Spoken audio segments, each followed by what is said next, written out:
तो ये होता है तुम्हारा स्टार कनेक्शन और डेल्टा कनेक्शन। अब मोटर जनरली हम क्या करते हैं कि मतलब किसी में भी रन करा सकते हैं, ठीक है। अब तुम्हें पता चल गया, ठीक है। अब तुम्हें इसका भी पता करना है कि इसमें कौन सा टर्मिनल है ना। अब इसको कैसे पता करोगे, बताओ जरा, कोशिश करो। दो तारों को सप्लाई में, दो को चक टेस्ट करेंगे।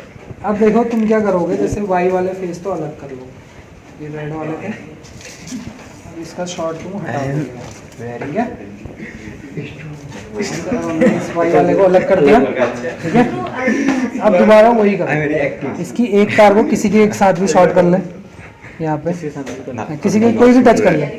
हाँ, इन दोनों को तुमने टच कर दिया, आराम से घुमा इसको, और इस तार को डालेगा नहीं कहाँ, सिंगल, ठीक है। इसको छोड़ दो, ठीक है। और इन दो तारों को पकड़ो अब, ठीक है, यहाँ से पकड़ के अब डालो, उधर डाल, उधर, ठीक है। लगा, कुछ नहीं हो रहा, ठीक है। यानी कि अब ये समान टर्मिनल है, हो रही है, हाँ। तो ये भी असमान टर्मिनल है, ठीक है। कौन से शॉर्ट किए थे तुमने, छोड़ दो सर, ये तो असमान शॉर्ट थे। तो यहाँ पे क्या था, R2, तो यहाँ पे क्या आ जाएगा, कौन सा बचा, एक B2 बचा और B1 बचा ना। तो स्पार्किंग आने में क्या है, असमान टर्मिनल है, इसको जोड़ दोगे यहाँ B1, ठीक है। तो जो शॉर्ट वाले टर्मिनल हो गए वो क्या हो गए तुम्हारे, देखो तो ये क्या हो गए, यहाँ पे हो गया B1, बचा कौन सा, सिर्फ तार कौन सी बची जिसमें टैग नहीं लगा है, उसमें क्या कर दोगे तुम, ये वाला टैग लगा दोगे। तो पता चल गया कौन सा वन टर्मिनल है, कौन सा सेकंड टर्मिनल है, ठीक है। तो ये चीज़ उतनी टफ नहीं है, ठीक है। तो कंक्लूजन क्या आया कि हम क्या करेंगे, सबसे पहले किसी भी एक वाइंडिंग के दो टर्मिनल को नाम दे देंगे, 1 और 2, ठीक है।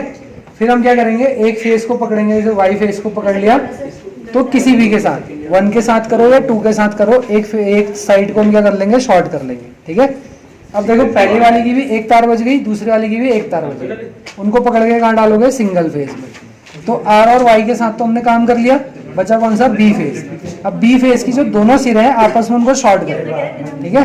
जब आपस में शॉर्ट करेंगे, स्पार्किंग आती है, तो जो तुमने यहाँ पे दोनों तार जोड़े हैं, ठीक है, इसका मतलब वो दोनों तार कैसे हैं, असमान है, ठीक है। अगर यहाँ पे 2 है तो यहाँ पे 1 आ जाएगा, ठीक है। और अगर स्पार्किंग नहीं आती तो दोनों कैसे हैं, सेम टर्मिनल, यानी कि दोनों 2-2 आपस में तुमने जोड़े हुए, ठीक है। तो ये इसका क्या है, कंक्लूजन। तो अब ये फायदेमंद कहाँ होता है, जैसे मान लो अब तुमने ये RYB कर दिया है ना, तो अब मेरे को इस मान लो मोटर की वाइंडिंग को स्टार में कनेक्ट करना है। अब तुम्हें जब पता ही नहीं कि पहला सिरा कौन सा है, दूसरा सिरा, तो कर दोगे नहीं, कर पाओगे ना। तो तुम्हें पता होना चाहिए।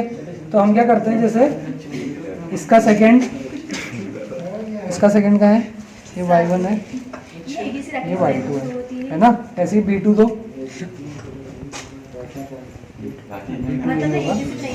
ठीक है। तो इन तीनों को तुम क्या कर दोगे, आपस में शॉर्ट कर, तो ये तुम्हारी स्टार में कनेक्ट होगी मशीन, ठीक है। अब डेल्टा में कनेक्ट करनी है, तो डेल्टा के लिए क्या होता है, देखो जैसे पहला टर्मिनल ये गया, इसका 1 और सेकंड वाले को पकड़ के दूसरी वाइंडिंग के पहले टर्मिनल पे डाले, ठीक है। तो कहने का मतलब क्या है, जैसे ये R2 था, ठीक है, R2 के साथ Y1 दो, ये Y2 है, तो ये Y1, ठीक है। ये आपस में शॉर्ट हो जाएंगे, ठीक है, R2 और Y1, ठीक है, ये आपस में शॉर्ट हो गए। ऐसे ही फिर पकड़ो Y2 और B1 पकड़ो, ये B1 हो गया, Y2 पकड़ो, ये आपस में शॉर्ट करके टर्मिनल जोड़ रहे, ऐसे ही उन तारों को जोड़ दो, ठीक है। तो ये तो तुम्हारे डेल्टा कनेक्शन हो गए। अब यहीं पे तुम सप्लाई भी कनेक्ट करो, है ना, क्योंकि देखो दोनों के एक पहला टर्मिनल तो है ना। तो यहाँ पे भी सप्लाई लाओगे, यहाँ पे भी सप्लाई लाओगे, और यहाँ पे भी सप्लाई लाओगे। तो तुम्हारी मोटर की वाइंडिंग किसमें कनेक्टेड है, अभी डेल्टा में। स्टार में होगी तो या तो 2-2 वालों को साथ में शॉर्ट करो या 1-1 वालों को साथ में शॉर्ट करो, ठीक है। तो ये होता है तुम्हारा स्टार कनेक्शन और डेल्टा कनेक्शन, ठीक है। अब मोटर जनरली हम क्या करते हैं कि मतलब किसी में भी रन करा सकते हैं, ठीक है। अब जैसे स्टार्टर होते हैं वो भी दिखाते हैं हम लोग, है ना, डायरेक्ट ऑनलाइन स्टार्टर दिखाते हैं, ठीक है। अभी सबको किसी को दिक्कत तो नहीं है।